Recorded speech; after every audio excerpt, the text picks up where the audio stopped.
All right, welcome to another tutorial. This is a requested tutorial from Marty again. He had requested Rock Around the Clock before, but what he meant to request was Jailhouse Rock. And so we're going to take a look at Jailhouse Rock today. We're going to look at the verse, we're going to look at the chorus, and we're going to talk about the different feels that are in each section. So we're going to do a left-hand study, and we're going to do a right-hand study. It's in the key of E flat, which is kind of strange. But we'll do it in different keys just to kind of demonstrate. As we mentioned in previous tutorials, it's a great idea to practice songs in different keys.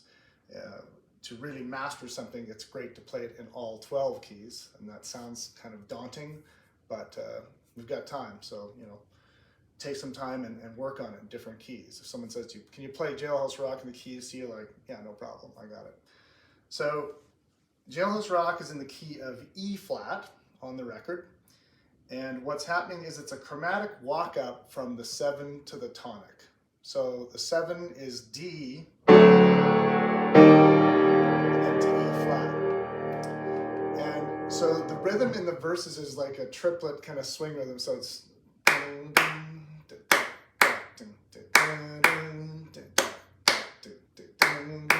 so what I'd like to do is when you take your left hand, make your left hand feel like it's your drum kit. So what can you do with your left hand that accentuates or enhances what the drums are doing? So it's just a snare. It's just ding, ding, ka, ka, ka, ka, ka, ka. So what I like to do is do an octave in the left hand. But when you do the octave, hold on to the top part and whack the bottom octave like it's another snare hit. So I'll demonstrate. So we have the D to the E flat. So it's 1, 2, a 1, 2, 3.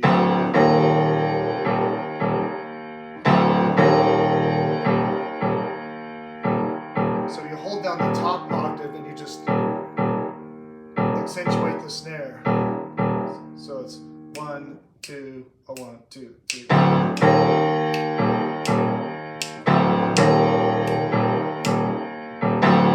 So you get the idea. So whatever key you're doing it in, that's what I like to do, because technically there's just a chord on top. I think it's a guitar. It's just, and it just sits there. Or if you want to keep it more mysterious, you don't have to play the third. So you can play what I call a power chord. So it's a root and a fifth and maybe an octave on top. So it's like this.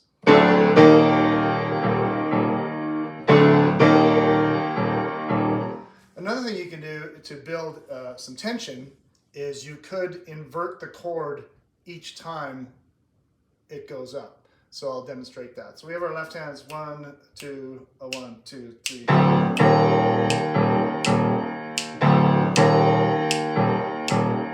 Okay, so we have that going on. And then start the first chord in the root position. So it would be 1, 2, a 1, 2, 3. But the second time, you can go up an inversion. So this creates more interest in what you're singing. Instead of the same thing.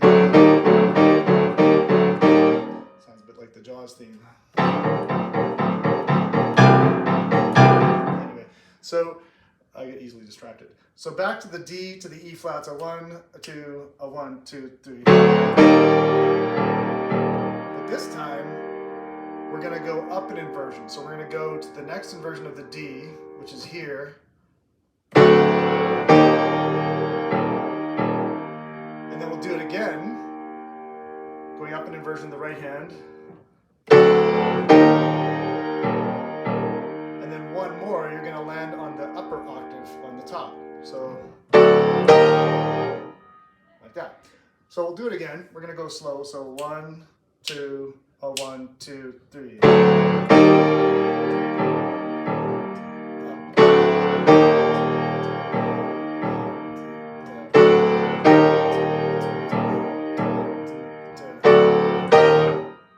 And that's basically the verse. Every time a verse happens, that's what you can play.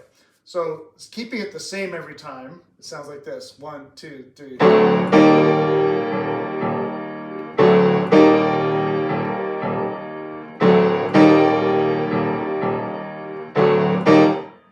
So it sounds cool. I like moving it up because it builds energy and tension. Or you could build it up maybe on the last verse or the last two verses. Your choice. You do what you want to do. So that's the verse feel, and the verse it's got a swingy triplet feel. But when the chorus happens, my friend Marty had said, I'm not quite clear on whether it's straight or swung, and it's actually both, Marty. The guitar parts and the keyboard parts are kind of swinging, but the drums and the bass are kind of more straight. So you have a swinging part in the guitars and the keyboards, fighting a straight feel with the bass and the drums. So when the chorus kicks in, it's basically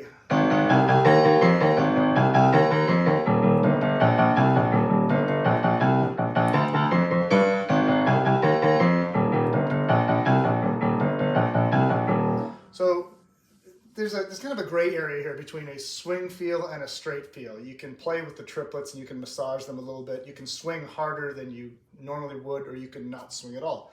So when you hear the chorus for Jailhouse Rock, it's basically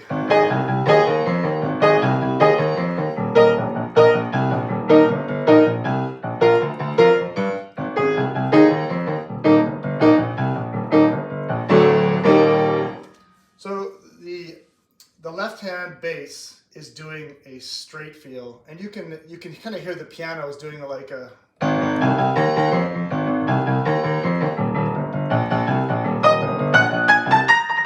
so the right hand's swinging while the bass is actually straight. It's hard to swing with one hand and straight with the other. That's a difficult thing to do. But so the chorus slowly starts on the 4. So I'm just going to play block chords in the right, and we'll go through the left hand again. Anytime there's a kind of a blues or a boogie pattern, a good thing to do is 1, 3, 5, 6 in the left hand. So we have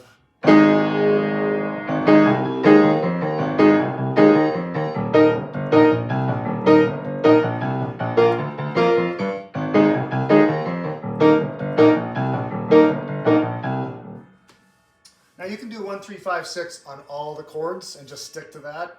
I like to put in what I call those transitional riffs, or moving from one chord to another. You can chromatically walk up. And so let's listen to that. So 1, 2, 1, 2, 3, 4. Walk up here to the 5.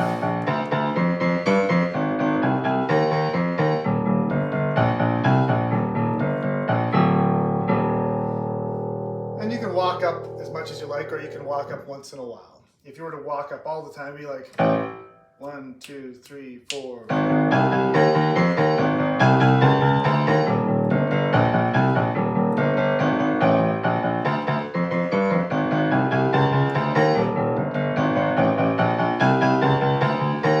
lot of chromatic walking. This song doesn't do that a lot. I've listened to it, and it actually just repeats the E flat twice before it turns around again. So the chorus one more time would be like.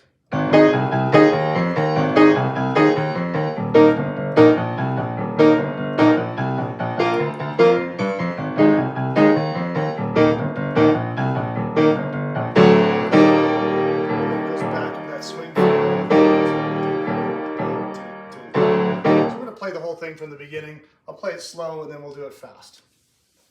So the beginning starts with just the riff, the guitar and the snare, ka. So that's where we're going to start. 1, 2, 1, 2, 3.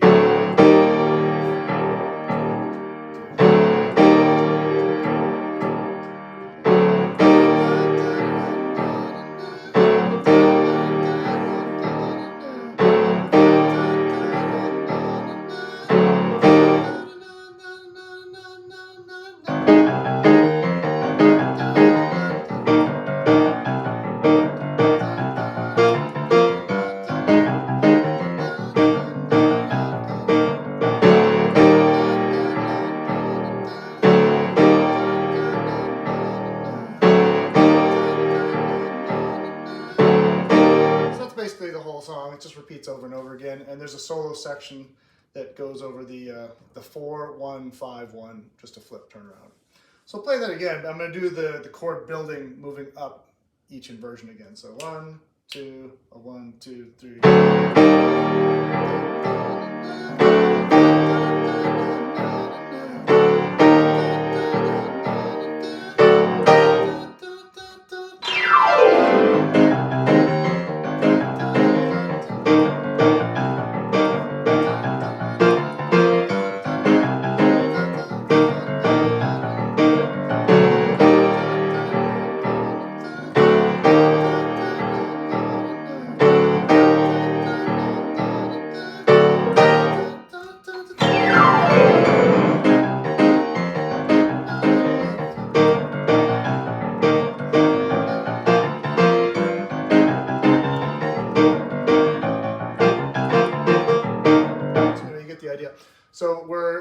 chorus kind of has a straight versus swing feel, and the verse is this kind of pure swing.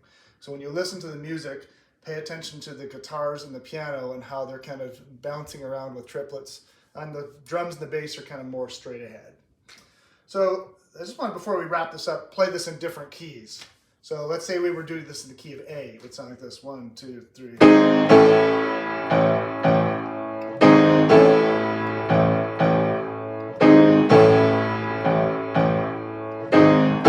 on A is D.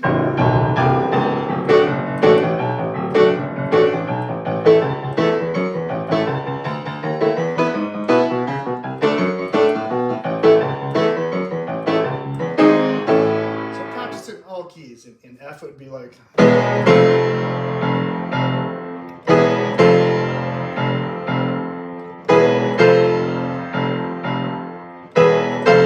really high. And then later on, when you want to make it more interesting, you can actually introduce sevenths or ninth chords into the right hand. So I'm going to go back to E flat for a second.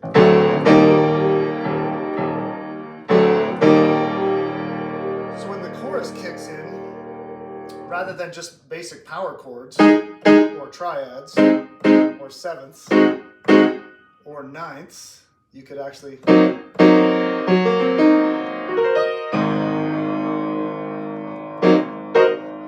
then once you have the sevenths or ninths chords happening, I like to jump octaves. Makes it a little more interesting as well. So I'll demonstrate, for example. So we're going to do the verse.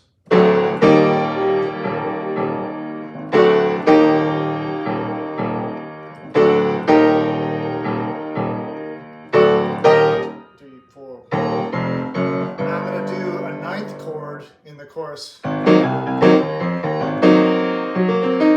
kind of cool feel. Now instead of just playing the same thing over and over again, you can jump the octave twice and come back down. So for example, that would sound like this.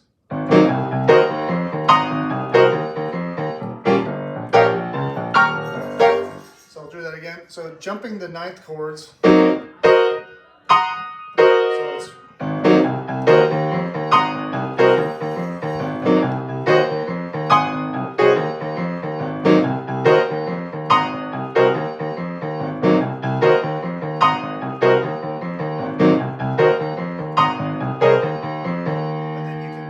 Seventh in the E flat.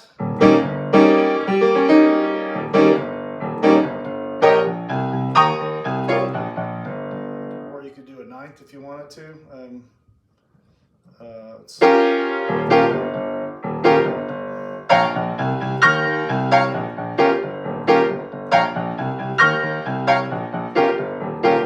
a neat little trick. So if you're ever bored with a song, you want to get more mastery of it, practice jumping the chords from octave to octave. It's a neat trick, and it's actually not hard. So practice.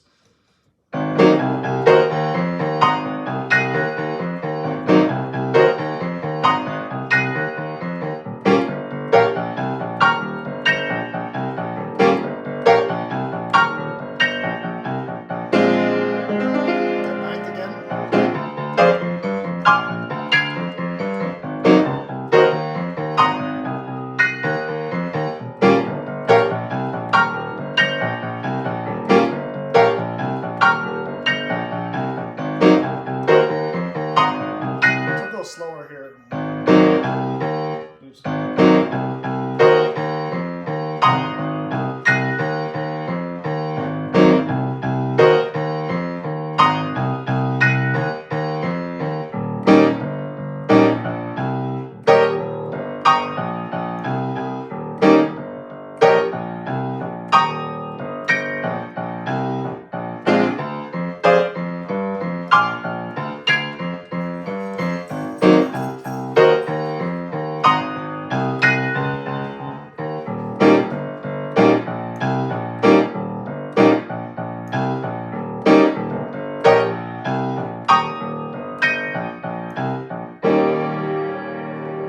So that gives us an overview of different chords, ninths, sevenths, and how you can move them from octave to octave. And you can actually practice them from octave to octave in different inversions as well. So maybe instead of that voicing, you can do the practice jumping that.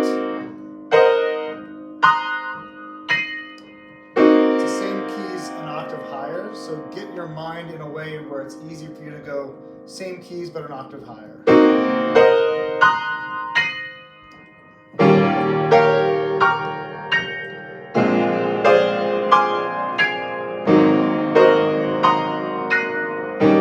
Exercise. So when you're playing dominant 7th chords, practice just moving them up an octave and come back down again, which is another good practice. So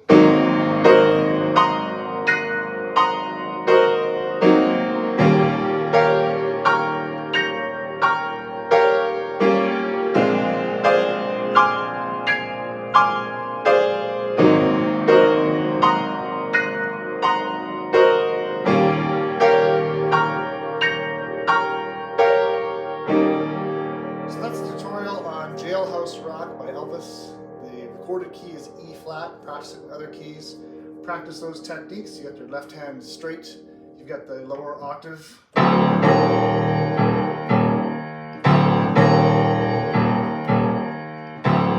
you're creating an extra rhythmic element to your performance. You don't have a drummer, you don't have a drum machine.